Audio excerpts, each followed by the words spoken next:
iyi mwumva ni radiyo y'ijwi ry'Amerika ivugira i Washington DC mu kirundi n'ikinyarwanda. Nongeye kubaha ikaze, muri kumwe na Venuste Nshimiyimana. Mu Rwanda mutwumvira kuri FM 104.3 no kuri FM 88.3, naho mu Burundi turi ku mirongo migufi ya shortwave kuri metero 19 na 22. Dore ingingo nkuru twabateguriye. Perezida w'u Burundi Evariste Ndayishimiye aratangira uyu munsi uruzinduko rw'iminsi 4 agirira mu gihugu cya Misiri, n'uruzinduko rwe rwa gatatu agiriye mu gihugu cyo hanze kuva yagera ku butegetsi nyuma ya Tanzania na Guinea Equatorial.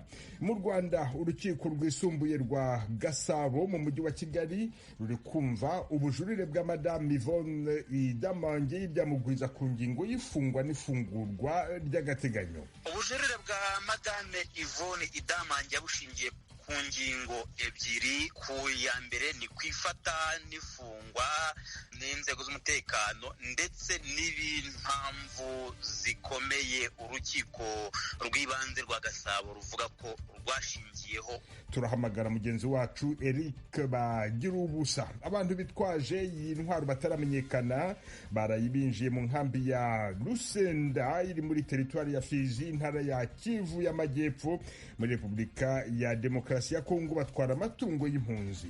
Umushinga naye bita Banziziki Vianney, umugabo akuze w'imyaka 40, bamutwaye impene indwi zose yaratunze hamwe n'ipano yahora akoresha gushariza bateri kugira aboneshe mu nzu y'inka. Jimmy Bishemeye, umuyobozi w'inkambi ya Lusenda. Ayo makuru kimwe n'andi avugwa hirya no hino ku isi ni mu kanya, mugume ku maradiyo yanyu. Duhere ku makuru avugwa hirya no hino ku isi, mwateguriwe na mugenzi wacu Aloyize Bigirimana. Aloyize Bigirimana, bongeye kwirirwa. Mwiriwe Veniste, tuyabanzirize n'ayavugwa ku mugabane wa Afrika. Leta ya Nigeri yaratangaje ejo ku munsi wa mbere ko abantu barenga 100 bishwe mu gitero gikekwa kuba carakozwe n'intagondwa ziyitirira idini rya Kisilamu ku munsi w'Imana. Umuvugizi wa leta Zakaria Abdurrahmane yavuze ko 137 biciwe mu mihana iri hafi y'urubibe Nigeri ihana na Mali. Yaciye atangaza ikigandaro cy'iminsi 3 kuva kuri uyu munsi wa kabiri, kandi avuga ko leta igiye gukomeza umutekano muri ako karere no kurondera ndetse no kurengutsa imbere y'ubutungane abazokwagirwa n'ubwo bwicanyi. Umuriro w'inkazi wadutse mu kambi y'impunzi z'Abarohinja mu bumanuko bwa Bangladesh ejo ku munsi wa mbere wasanganguye amazu ibihumbi kandi wica abantu batari bake. Ibi byashyikirijwe n'abategetsi hamwe n'abavyiboneye. Mohamed Shamsude Duza, icegera c'umutegetsi wa leta ajejwe ibibazo vy'impunzi, yavuze ko abategetsi bariko baragerageza guhwamika uyo muriro. Impunzi z'Abarohinja muri izo nkambi zavuze ko amazu menshi yahiye gushika ku mushinge kandi n'abantu batari bake barafa, ariko baba abategetsi canke HCR nta watangaje igitigiri nyezina c'abapfuye. Icyateye uwo muriro ntikiramenyekana. Washington, ijwi rya Amerika. Abategetsi ba leta z'ubumwe za Amerika mu gisata c'impunzi n'abimukira barafashe ingendo berekeza mu bihugu vya Mexique na Guatemala ejo ku munsi wa mbere. Bagiye kuganira n'amareta y'ivyo bihugu kugira baronderere hamwe umuti w'ingene bohagarika amasinzi y'abimukira amaze iminsi avogera urubibe rwa Amerika. Ambasaderi Roberta Jacobson ajejwe kugenzura ibikorwa vyo ku rubibe rwo mu manuko bushira uburengero yarungitswe muri Mexique, mu gihe Juan Gonzalez, umuyobozi mukuru ajejwe akarere ko mu burengero bwa Amerika, yagiye muri Guatemala. Mu mezi abiri amaze ku butegetsi, Perezida Joe Biden ahanganye n'ibigwi vy'abimukira bava mu bihugu vyo muri Amerika yo hagati bagana Amerika baciye ku rubibe rwo mu manuko. Igihe ashika ku butegetsi, Perezida Biden yaciye ahagarika ibikorwa vyo kubaka uruzitiro wahoze ari Perezida Donald Trump yaharaniye mu bihe vy'imyiyamamazo. Perezida Biden yavuze ko we yifuza gufata abo bimukira nk'abantu buntu. leta z'ubumwe za amerika, ishyirahamwe rya buraya hamwe n'ubwongereza barafatiye ibihano abategetsi batandukanye b'ubushinwa babagiriza guhonyanga uburenganzira bwa kiremwamuntu ku nkehwa z'abayisilamu bo mu bwoko bw'aba-Uighur baba mu ntara ya Xinjiang mu Bushinwa. Ubushikiranganji bwa Amerika bujejwe ikigega bwavuze ejo ku munsi wa mbere ko bwahanye abategetsi babiri b'Ubushinwa aribo Wang Junzeng yahoze ari cegera c'umunyamabanga mukuru w'umugambwe w'abakomunista mu Bushinwa mu ntara ya Xinjiang hamwe na Cheng Mingguo, umuyobozi w'ikigo c'umutekano w'abanyagihugu muri iyo ntara nyene. Ubumwe bwa buraya hamwe n'ubwongereza baza barafatiye ibihano abo bategetsi nyene hamwe n'abandi babiri. Ubushinwa bwaciye butangaza ibihano byabwo ku bantu 10 hamwe n'amashirahamwe 4 buvuga ko bakwirakwije ibinyoma no gutanga amakuru atariyo. Abo bwahanye barimwo 3 bo mu nama nshingamateka ya buraya. Arabia Saudite yarashikirije umugambi wayo wo guhagarika intambara muri Yemen, ariko abaroberi b'abahuti basa nuko batawemeye, bavuga ko tagishasha babona kandi atavyinshi birimwo. Hambavu yuko guhagarika intambara, Arabia Saudite ivuga ko ikibuga c'indege ci Sana cyo kongera kugurukako indege. Ico kibuga c'indege kiri mu karere kagenzurwa n'abahuti, ariko urunani mpuzamakungu rurongowe na Arabia Saudite kandi rufashe mu mugongo leta ya Yemen nirwo rugenzura ikirere, kandi rumaze imyaka rwarahagaritse uruja n'uruza rw'indege muri ako karere. Ariko abahuti bagenzura hafi ibice 70% by'ubutaka ntibabishimye. Umuvugizi wabo Mohamed Abdul Salam yavuze ko umugambi wose w'amahoro utemera ko Yemen yatewe n'abanyamahanga kandi udahanagura ibihano bafatiwe ataco uzoshikako.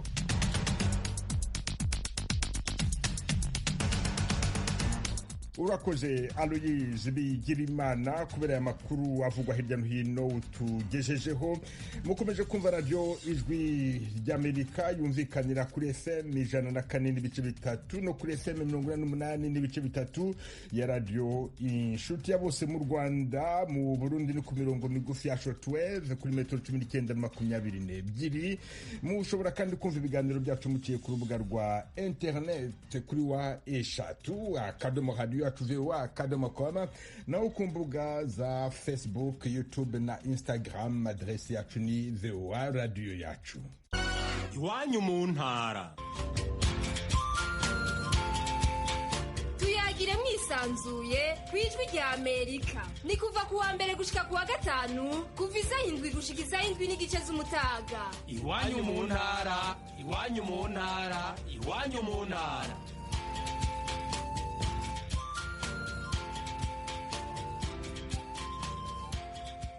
Nongeye kubaha ikaze kwijwi ry'Amerika. Perezida w'u Burundi Evariste Ndayishimiye aratangira uyu munsi uruzinduko rw'iminsi 4 agirira mu gihugu cya Misiri, aherekejwe n'abaminisitiri, abahagarariye amashyirahamwe ndetse n'abanyemari bagera ku 10. N'uruzinduko rwe rwa gatatu agiriye mu gihugu cyo hanze kuva yagera ku butegetsi nyuma ya Tanzania na Guinea Equatorial. Inkuru irambuye Eloge Wirikaneza.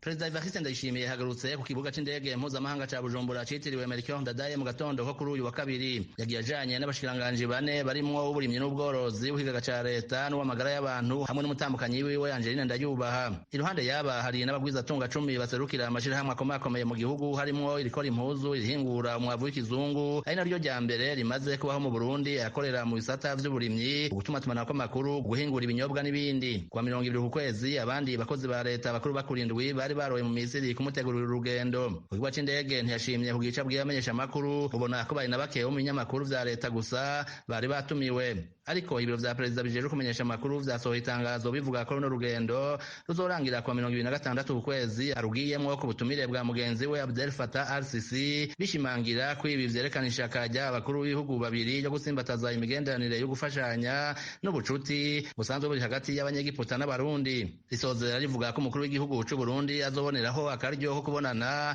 n'abagwizatunga bo muri Egiputa kugira ngo bakangurire kuzana imitahe yabo mu gihugu ciwe. Ariko naho bitanditswe ntibiri kure ko bashobora kuzoganira kandi ku bijanye n'amatati ahagaze ku ikoreshwa ry'amazi y'uruzi Nile. Isoko rya Nile riri mu manuko kuruta ayandi riri mu Burundi muri komine Rutovu mu ntara ya Bururi mu manuko, nayo Misiri ikaba iriko irasaba gushigikirwa n'ibindi bihugu bikora kuri Nile kugira ngo hatorwe umuti w'ayo matati. Nile y'uburebure bungana ibirometero 6700 nirwo ruzi rwa mbere rurerure ku isi, ruraca mu Rwanda, Burundi, Uganda, Ethiopia, Sudani y'Epfo, Sudani hamwe na Misiri. Hari kandi igice carwo gica muri Kenya na Repubulika Iharanira Demokarasi ya Kongo, mu gihe ikindi gice c'amazi yisuka muri Nile kiri muri Eritrea. Amazi ya Nile ni ubutunzi bukomeye ku bihugu bitandukanye bisangiye urwo ruzi. Misiri nayo hanini ikorako kugira ngo ishobore kuronka amazi ikoresha muri rusangi mu mirimo itandukanye. Nico gituma ico gihugu cama kiri maso mu gihe hagize ibindi bihugu bigomvye ko bigabura ayo mazi canke iyo vyubatse inyubakwa nshasha ku mazi yarwo nk'ingomero z'umuyagankuba n'ibindi. Impara hanini kenshi zikunze kuba hagati y'ico gihugu na Ethiopia. Ikoreshwa ry'amazi ya Nile ryarabaye kuva kera intandaro y'amatati yagiye araduka, ariko kandi n'utwigoro mu ntumbero yo gukorera hamwe hagiyemwo ibihugu vyose birabwa n'urwo ruzi twamaho. Yindi ntumbero y'urugendo Rwanda yishimiye ishobora kuba ukurondera isoko ry'uhuguriramwo ibirwanisho. Misiri ni igihugu Burundi bwahindukiriye muri imyaka ishize mu kugura ibirwanisho. Ico gihugu co mu buseruko bwa Afrika kikaba gikeneye ibikomeye cane kugira kibikoteshe n'ubumwe bwa Afrika muri Somalia mu bikorwa vyo kugarukana amahoro muri AMISOM canke MINUSCA mu ngabo za ONU zo kugarukana amahoro n'umutekano muri Central Africa. Uburundi busanganywe ingabo muri ivyo bihugu bibiri vyompi. Muri imyaka 5 ishize abakuru mu gisirikare harimo General Prime Niyongabo mukuru w'ibiro bikuru vya gisirikare baherekejwe n'uwahoze yari umutambukanyi w'umukuru w'igihugu Denis Nkurunziza rimwe baragiye mu Misiri kugira basinyire amasoko. Kuva mu 2018 ivyo bihugu vyatsimbataje kandi imigenderanire ya gisirikare isanzwe yari yakera cane. Misiri irazwi kandi ku mfashanyo y'u Burundi mu bijanye n'imiti n'ibikoresho vyo kwa muganga. Evariste Ndayishimiye yagize urugendo rugira kane nyuma ya Tanzania, Guinea Equatoriale na Gabon kuva yimitwe. Ni mu gihe we yasubiriye yamaze amasaha makeya muri Tanzania kuwa 20 ukwezi kw'indwi 2017 mu myaka 5 yose yiwe ya nyuma yamaze atwara Burundi nyuma yo gukinjishwa irikwa ry'ubutegetsi mu 2015. Eloge Burikaneza, Ijwi rya Amerika. Tukivuga ku Burundi, abaturage bamaze gupimwa indwara ya COVID-19 kuva umuntu wa mbere abonetse hashize umwaka bararenga 200,000. Leta y'u Burundi ivuga ko abarenga 2,618 aribo basanganywe iyo virusi, abakivurwa ni 192 naho abo yahitanye ni 6. Inkuru Ijwi rya Amerika bateguriye yifashishije inshuti zayo mu Burundi muragizwaho na Desire Hatungimana. Umushikiranganje Tade Ndikumana arongoye ubushikiranganje bw'amagara y'abantu yamenyesheje ko kugwanya ico kiza hakiriho intambamye. Amenyesha ko hakiri abantu batipimisha bikanashika bagapfira muhira. Birababaje rero umuntu ashoboye kwitaba Imana ari muhira atigeze aja kwipimisha. Ibitigiri dutanga n'umuntu aje akipimisha tukamenya ko agwaye yanduye umugera wa coronavirus tukamuvura, ariko bikagorana akitaba Imana. Uyu rero batashoboye kuja kwipimisha kandi atamahera ariha bica bitugora. Cyo bituma twavuze yuko tumaze kubona ko hari abantu bitwa ko twize baguma muhira bakaza batevye ugasanga biragoranye. Avuga ko abantu bize bari bakwiye kubera akarorera abandi. Asaba ko kwivura abantu bigira indahiro. Ahanini rero twebwe icyo dusaba abantu bize na cyane cyane turamaze kubona ahantu henshi hari amasona abantu bamaze kurenza imyaka 55 usanga ariko bariyubikira ibyuya bikabira kabwira ati niyubikiriye irakira. Twe tubasaba yuko mu byubahiro byabo boja kwipimisha kujya bene gihugu basanzwe bayigira, basanze batagwaye coronavirus bakaja kwiyubikira, yari gripe isanzwe mikaratusi yo bafasha muga basanze bagwaye coronavirus tukabaha umuti dusanzwe dutanga kuko turamaze kubona yuko ukiza. Abantu nibareke kumva yuko kujyanye n'icubari mu gihugu cyacu cy'u Burundi aguma bivuga. Coronavirus ni indwara ifata umukuru n'umuto. Rero nta kuntu leta yoshiraho uburyo bwo gufasha bene gihugu kugira bashobore kwipimisha hakiri kare babonye ibimenyetso, hanyuma akagira ubupfira muhira atigeze yipimisha. Ku kibazo kijanye n'ibiturire mu bajejwe gutanga ivyemezo ko bapimwe, muganga Tade Ndikumana ntabihakana, amenyesha ko hari n'abamaze gufatwa. Arahumuriza rero abafata ingendo baba barondera izo mpapuro ko ico kibazo bamaze kugitorera umuti. Ubu rero tugiye kuvyorosha kurusha, kuko ubu imigambi tugiye gushiraho nuko umuntu azofata indege tuzoshira muri logiciel, ku buryo afise urugendo yandika izina ryiwe, umwidondoro wiwe muri telefone yiwe, bikaca byinjira muri logiciel, ku buryo acaronka rendez-vous akagenda kwipimisha muri NSP aza afise rendez-vous, hanyuma certificat yiwe isokera mu mashini ikamushikira muri email cyangwa ku telefone, akaca ashobora kuyerekana. Muramaze kubona iburaya ashitse hajya basoma yuko ari yave, agashobora kuyerekana yuko ayifise atarinze kuja kuyitora. Ivyo bizoca bifasha kugira ngo iyo myidogo yari ihari ihave. Ku bijanye n'urukingo ruriko ruratangwa mu bihugu bitandukanye harimwo n'ibibanyi vy'u Burundi, umushikiranganje w'amagara y'abantu yamenyesheje ko Uburundi butanse urukingo ariko ko bwahisemwo kubangira kugira bazofata ingingo atantambamye zigihari mu bijanye n'urukingo. Desire Atungimana, Kigali, Ijwi rya Amerika. Turabaramukije bakunzi namwe banywanyi b'Ijwi rya Amerika. Mu ntumbero yo kuronka amakuru y'imvaho kandi agezweho dushobora gusangiza n'abanywanyi bose, ni ngombwa ko tubandanya gukorera hamwe mu kuronka amakuru yizewe kandi twosangiza abatwumva. Kubera iyo mvo, Ijwi rya Amerika ribasaba ko mwobandanya kudushikiriza amakuru, amafoto, amavideo y'ibibera aho mutuye, aho mukorera, aho mwiga n'aho mugendera. Mudushikiriza n'ibindi vyiyumviro n'ivyifuzo mufise vyo dufasha kubandanya tubashikira ku nyota y'ibibaraje ishinga mukoresheje urubuga rwa Facebook VOA Radio Yacu canke inomero yacu ya WhatsApp ikurikira *1kabiri 0kabiri 441 Ijwi rya Amerika ni radio yanyu.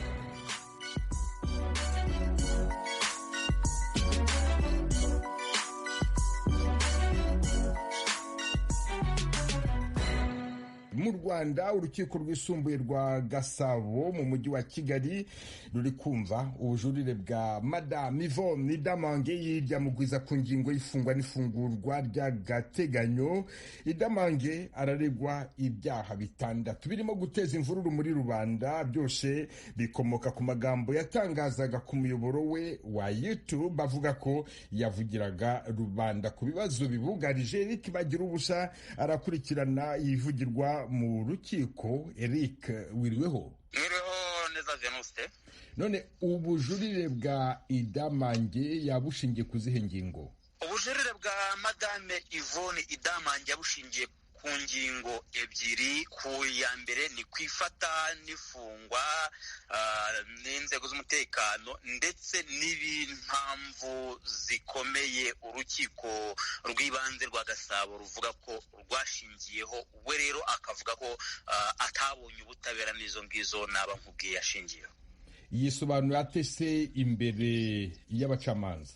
Imbere y'abacamanza uko Idamange yisobanuye, n'ubundi yavuze ko akimara gukora video ye ya nyuma yo ku itariki 15 z'ukwezi kwa kabiri, nyuma y'iminota 30 igiye ku muyoboro wa YouTube, abantu yavuze ko mu magambo ye ngo basaga n'amabandi, ngo n'abasore 8 yagiye kubonabona bateze moto bayibashyira hafi yiwe, bahita baza kubita igipangu ku ngufu barinjira, abandi barurira. Akavuga ko mu buryo yafashwe yahise yambikwa amapingu, nta mpapuro zimuta muri yombi, nta zigaragaza ko baje gusaka, nta byangombwa bari bafite bimugaragariza ko bari mu kazi. Gusa ngo yabonaga bafite imbunda zo mu bwoko bwa masotera cyangwa se pistole, nuko bahita bamwambika amapingu. Akavuga ko muri rusange bitakurikije amategeko. Avuga ko bamusatse kuva saa 2 z'ijoro bagenda bageza saa 8 na saa 9, bamujyana kumufunga i Remera, bamuha impapuro akazisinya batazi ikibikubiyemo. Ni ukuvuga ngo rero yaba Idamange ndetse n'abanyamategeko bamwunganira Maître Felicien Gashema na Maître Brice Bigotwa bagiye bavuga kuri buri cyaha ko nta n'impamvu babona zikomeye zagombye kuba zituma afungwa by'agateganyo, bagasaba urukiko ko rumurekura agakurikiranwa yidegembya, kuko ngo gukurikirana yidegembya uko amategeko abiteganya ngo ni ihame. Ibyo bisobanuro se bya Idamange ndetse n'iby'abamwunganira ubushinjacyaha bubivugaho iki? Ubushinjacyaha bwirinze kujya kuri buri ngingo, bwavuze ko n'ubusanzwe ibyo bavuga ari ibyo bavugaga ku rwego rw'ibanze. Ubushinjacyaha bukavuga ko muri rusange nta nenge abanyamategeko bamwunganira yaba Idamange bagaragaza ku cyemezo cy'umucamanza wa mbere mu rukiko rw'ibanze rwa Gasabo. Umushinjacyaha akavuga ko byanze bikunze nk'uko bavuga ngo video yari igizwe n'isaha n'igice, ngo nyuma y'iminota 30 ngo bamugezeho baramufashe, bakavuga ko atari ihame ko bagomba gutegereza ko iyo video irangira ngo abanze bayumve ko ahubwo icyo baregeye ni amagambo akubiye muri iyo video, kandi ngo biroroshye kuba umuntu yafata video akagenda ahitamo amagambo ashaka. Ntabwo byari ngombwa ko bayirangiza. Akavuga ko icyaregewe ari ayo magambo, ariko nanone kuri buri cyaha nawe yanze kugira icyo avuga. Umushinjacyaha akavuga ko Idamange nk'uko yemera ko ari umuturage usanzwe, ntabwo yagombaga kujya kuvuga nk'uvugira igihugu. Nka hariya ku cyaha cyo gutesha agaciro ibimenyetso bya jenoside, umushinjacyaha yavuze ngo niba yari afite ikibazo nka Idamange yashoboraga kuvuga imibiri yabe iri mu nzibutso akayivugira ukwe aho kujya kuvugira igihugu cyose. Muri ayo magambo rero nk'uko bo basaba ko Idamange yarekurwa, umushinjacyaha yavuze ko uko bari bahagaze ku rwego rwa mbere naho bahagaze, ngo yakomeza gufungwa by'agateganyo igihe urubanza rutaratangira kuburanishwa mu mizi, kandi ngo hari iperereza rikimukorwaho. Kugeza ubu rero turi kuvugana Venuste bari basubije ijambo abanyamategeko bunganira Madame Idamange, umucamanza aracyakomeje urubanza. Eric bagira ubusa, ndagushimiye cyane, ukomeze ukurikirane urwo rubanza uze kugeza kubumva Ijwi ry'Amerika. Inkuru irambuye mu makuru yacu ataha. Ndagushimiye nanjye Venuste Nshimiyimana. Ugira umunsi mwiza. Nawe ugira umunsi mwiza. bakunze baradiyo Ijwi ry'Amerika mutuye mu burasirazuba bwa Repubulika ya Demokarasi ya Kongo, tubararikire kujya mukurikira ibiganiro byacu ku maradiyo akurikira: Radio Communautaire La Voix de Mikeno ibunagana ni ku murongo wa FM 99.7, Radio Ngoma na Amani mu mujyi wa Baraka kuri FM 88.8, Radio Baraka FM nayo mu mujyi wa Baraka ku murongo wa FM 94.4, Radio Communautaire de la Verite ikorera mu mujyi wa Kiwanja kuri FM 99. N'abadukurikira bari mu majyepfo ya Uganda mwakumva ibiganiro byacu kuri Radio Ijwi riyobora Voice of Muhabura ku murongo wa FM 88.9. Ni Radio Ijwi ry'Amerika iminsi yose kuva kuwa mbere kugera ku cyumweru.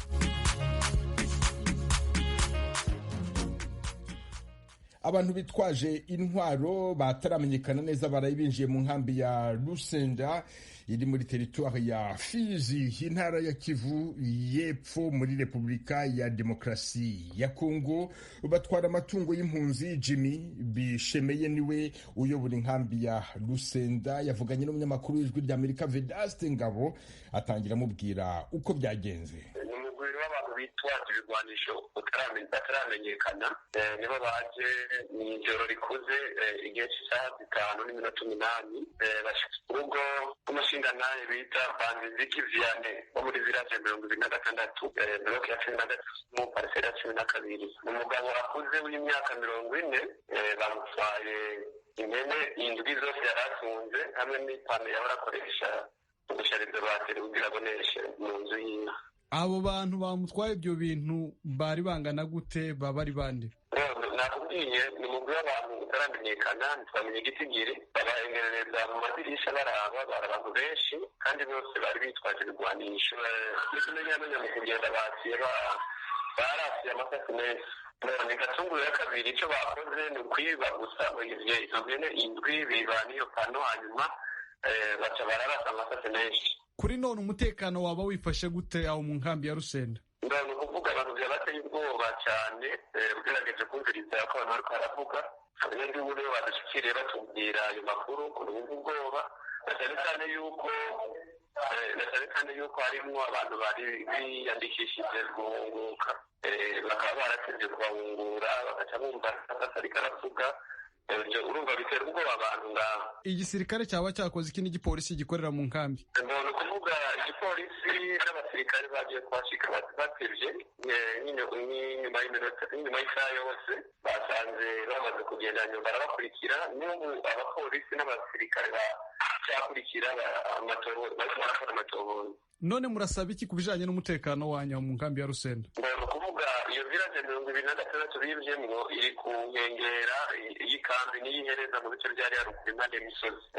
Aho hantu twasaba yuko bohashyira abapolisi na ruguru y'aho hajya ruguru mu misozi bakahashyira pozisiyo y'abasirikare kubera abantu baza kurimirayo barakunda kwidogera cyane iyo mirwana kuko kenshi barababona rimwe na rimwe bakabangura utwo baba bafite. Jimmy Bishemeye umuyobozi w'inkambi ya Rusenda muri Repubulika ya Demokarasi ya Kongo yavuganaga n'abanyamakuru w'ijwi ry'Amerika Vedaste Ngabo.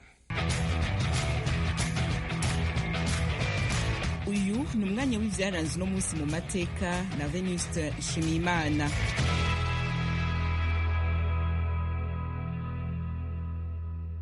Ku itariki ya 24 z'ukwezi kwa gatatu mwaka wa 2005 ubwato bwari butwaye abantu bagera ku 150 bwerekeje mu gihugu cya Gabon bwarohamye bugeze ku nkengero z'igihugu cya Cameroon mu nyanja ya Atlantika hafi y'icyambu cya Kribi.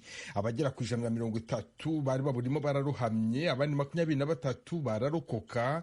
Abo bose bahise bajyanwa mu bitaro bya Kribi kandi leta ya Cameroon ibishyurira amafaranga yo kwivuza. Ubwato bwari bwahagurutse ahitwa Oron muri Nigeria bwerekeza ku cyambu cy'umujyi wa Port-au-Gentil muri Gabon. Bwari butwaye abantu bakomoka mu bihugu bya Nigeria, Benin, Niger, Burkina Faso na Mali. Ubwo bwato bwari bukozwe mu mbaho z'ibiti, bwari bupakiye cyane ku buryo amakuru avuga ko bwageze mu muhengeri bugashwanyuka. Abo bose bari baburimo bari bagiye muri Gabon bajyanwe no gushaka akazi. Nibutse ko abanyafurika ibihumbi n'ibihumbi basuhuka buri mwaka bagiye mu bihugu by'Uburayi ndetse no mu bihugu bya Afurika bajyanwe no gushaka akazi cyangwa se imibereho myiza. Washington, ijwi ry'Amerika. Aha niho dusoreje aya makuru hamwe na Mukubiri ya Baro wamfashije kuyabagezaho. Mbifurije amahoro cyane cyane abitwa Victor na Rebecca. Mugire umunsi mwiza w'abatagatifu banyu. Mwari kumwe na Venuste Nshimiyimana.